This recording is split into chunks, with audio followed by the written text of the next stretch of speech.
கைகளை வைக்குதல், கைகளை வைக்குதல், மரித்தோரின் உயிர்த்தெழுதல், மரித்தோரின் உயிர்த்தெழுதல், நித்திய நியாயத்தீர்ப்பு, நித்திய நியாயத்தீர்ப்பு என்பவைகளாகிய அஸ்திபாரத்தை மறுபடியும் போடாமல் பூரணர் ஆகும்படி கடந்து போவோமாக. அல்லேலூயா. இது எதை சொல்ல வருகிறார் அப்படின்னா, ஆவிக்குரிய காரியத்துல சில அஸ்திபார உபதேசம்னு ஒன்று இருக்கிறது. சில உபதேசங்கள் அஸ்திபாரமாக இருந்து கொண்டிருக்கிறது. ஆகவே இந்த மாதிரியான அஸ்திபார வசனம், அந்த அஸ்திபார உபதேசங்கள் தான் என்னது இப்போ சொன்னப்பட்டது, ஸ்நானங்களுக்கு அடுத்த காரியங்கள். வாசிங்க.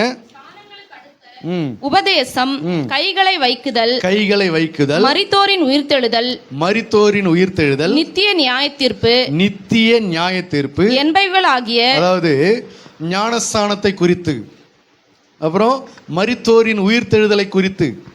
சதுசேயருடைய காலமெல்லாம் அவருடைய வாக்குவாதம் எதை பற்றி தான் இருந்தது அப்படின்னா, மரித்தோரின் உயிர்த்தெழுதலை குறித்து தான், இதை பற்றியே தான் பேசிக்கிட்டு இருந்தாங்க. யாருக்கிட்ட போனாலும் இந்த ஆர்குமெண்ட் தான் வச்சாங்க. இயேசுகிட்ட வந்தபோது அதான் செஞ்சாங்க. அப்போ மரித்தோரின் உயிர்த்தெழுதல், நியாயத்தீர்ப்பு, நித்திய நியாயத்தீர்ப்பு என்பவைகளாகிய அஸ்திபாரத்தை மறுபடியும் என்ன செய்யாத, போடாமல் பூரணர் ஆகும்படிக்கு கடந்து போவோமாக. சில அஸ்திபாரத்தை மறுபடியும் போடாதே என்று வேதம் சொல்கிறது. அப்படின்னா என்ன அர்த்தம்னா, இன்னைக்கு நீங்க பாருங்க, மறுபடியும் ஒரே உபதேசத்தை மறுபடியும் பேசிக்கொண்டே இருக்கிறது. என்ன ஒன்று, தசமபாகம். இதை குறித்து மறுபடியும் தசமபாகம் கொடுக்கலாமா கொடுக்கக்கூடாதா, தசமபாகம் கொடுக்கலாமா கொடுக்கக்கூடாதா, காணிக்கை கொடுக்கலாமா கொடுக்கக்கூடாதா. சமூக வலைதளங்களில் நீங்கள் பார்த்தீங்கன்னு சொன்னால், யூடியூப்பில் ஃபுல்லாக இதை பற்றின ஆர்குமெண்ட்டாகவே இருக்கும். தசமபாகம் கொடுக்கலாமா கொடுக்கக்கூடாதா, அப்படி கொடுக்கலான்னு சொன்னால் கொடுக்கலான்னு எங்கே இருக்குது புதிய ஏற்பாட்டில், இயேசு எங்கே சொல்லியிருக்கிறார் தசமபாகம் கொடுக்கலான்னு சொல்லி. இதை பற்றின உபதேசங்கள் தான். அடுத்தது என்னது, கிறிஸ்தவர்கள் பொங்கல் கொண்டாடக்கூடாதா, அப்புறம் தீபாவளி கொண்டாடக்கூடாதா, அதுக்கப்புறம் என்னது, கிறிஸ்தவர்கள் பொட்டு வைக்கக்கூடாதா. இதெல்லாம் எப்போ, 2000 வருஷமா நடந்துன்னு இருக்கு இந்த உபதேசங்கள். போட்ட அஸ்திபாரத்தையே மறுபடியும் என்ன செஞ்சுன்னு இருக்காத, போட்டுக்கிட்டு இருக்காத. பூரணர் ஆகும்படிக்கு கடந்து போவோமாக. இன்னும் நாம் கற்றுக்கொள்ள வேண்டிய உபதேசங்கள் பைபிள் என்ன இருக்குது, எவ்வளோ இருக்குது. கடல் அளவு இருக்கிறது, கற்றது கையளவு, கல்லாதது உலக அளவுன்ற மாதிரி எவ்வளோ இருக்குது. வேதத்தில் கற்றுக்கொள்ள வேண்டிய ரகசியங்கள், இன்னும் அதனுடைய ஆழங்கள் நிறைய இருக்கிறது. அவைகளெல்லாம் கற்றுக்கொண்டு அவைகளெல்லாம் தேறி வளருவதற்கு யார் இன்னைக்கு முன் வர்றது கிடையாது. அந்த போட்ட அஸ்திபாரத்தையே மறுபடியும் அதே கேள்வி, பாஸ்டர் இது செய்யலாமா பாஸ்டர், அதே கேள்வி. பிரசங்கம் பண்ணி முடிச்சிருப்போம், மறுபடியும் அதே கேள்வி. வருஷம் 365 நாளும் ஆலோசனை சொன்னாலும், 52 வாரம் உபதேசம் பண்ணாலும் அதே கேள்வி தான், மறுபடியும் அதே கேள்வி தான். வீடுகளில் சடங்கு செய்யலாமா செய்யக்கூடாதா, இது பண்ணலாமா பண்ணக்கூடாதா, அங்கே போகலாமா போகக்கூடாது. இதே மறுபடியும்.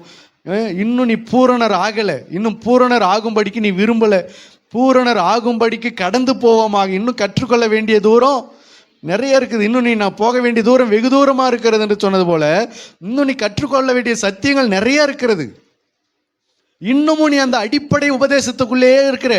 இன்னமும் அந்த போட்ட அஸ்திபாரம் என்பது என்ன, ஒரு வீடு கட்டுவதற்கு முதலாவது துவக்குகிற ஒரு இடம் தான் என்னது, இது அஸ்திபாரம்.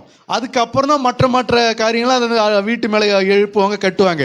அப்போ ஒரு வீடு கட்டுவதற்கு முதலாவது துவங்குகிற காரியம் தான் அஸ்திபாரம். அப்போ சில நம்முடைய வாழ்க்கையில் அஸ்திபார உபதேசம்னு ஒன்று இருக்குது. ஞானஸ்தானத்தை குறித்து, பரிசுத்த ஆவியை எப்படி பெற்றுக்கொள்வதை குறித்து, இன்னும் பொட்டு வைக்கிறது, பூ வைக்கிறது, இந்த மாதிரி சபை கூடி வருதலை குறித்து, இது போல சில அஸ்திபார உபதேசங்கள் இருக்கிறது. பேசிக்காக தெரிஞ்சு எல்லா கிறிஸ்தவர்களும் தெரிந்து கொள்ள வேண்டிய சில பேசிக்கான உபதேசங்கள் இருக்குது. ஆனால் இன்னைக்கு நீங்கள் பார்த்தீங்கன்னு சொன்னால் திரும்ப அதே ஊழியக்காரங்கள் என்ன பண்ணுறாங்க, மறுபடியும் அதை பற்றியே பேசி கொண்டு இருக்கிறாங்க. அப்புறம் இன்னொரு என்ன அப்படின்னு பார்த்தீங்கன்னா, அன்னகர்கள் யார், அது ஒரு உபதேசம். இப்போ இதுவும் 2000 வருஷமாக போயின்னு இருக்குது. அன்னகர்கள் யார் எத்தனை விளக்கம் கொடுத்தாலும் அதை மறுபடியும் இன்னொரு ஆளுகிட்ட போய் கேட்பாங்க.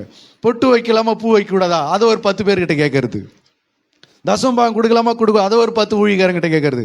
அப்போ போட்ட அஸ்திபாரத்தையே மறுபடியும் மறுபடியும் மறுபடியும் என்ன செய்யக்கூடாது?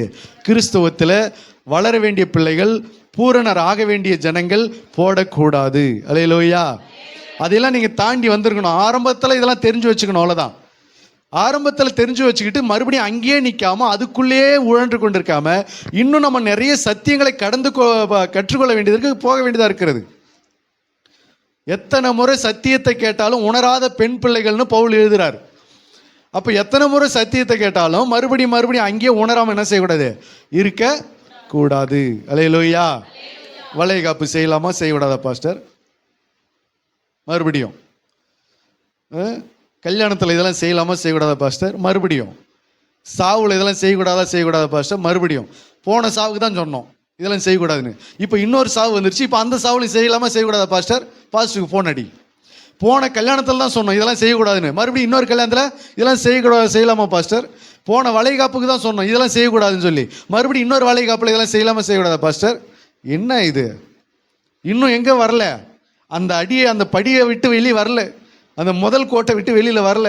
அஸ்திபாரத்தை போட்டுட்டு இன்னும் மேலே எழும்பல பில்டிங். பூரணர் ஆகும்படிக்கு என்ன செய்யும்? கடந்து போவோமாக. அல்லேலூயா, அல்லேலூயா. அதையே திரும்ப திரும்ப கேட்கறது, படைச்சதை சாப்பிடலாமான்னு கேட்கறது, பொட்டு வைக்கலாமான்னு கேட்கறது, பூ வைக்கலாமான்னு கேட்கறது, தசம்பா கொடுக்கலாமா கொடுக்கக்கூடாதுன்னு கேட்கறது. இந்த மாதிரி இதெல்லாம் போட்ட அஸ்திபாரத்திலே மறுபடியும் மறுபடியும் என்ன பண்ணக்கூடாது? போட்டுக்கிட்டே இருக்கக்கூடாது. அல்லேலூயா, அல்லேலூயா. அடுத்தது நம்ம மறுபடியும் செய்யக்கூடாத காரியங்கள் என்ன? கலாத்தியர் 5:1 வாசிக்கலாம்.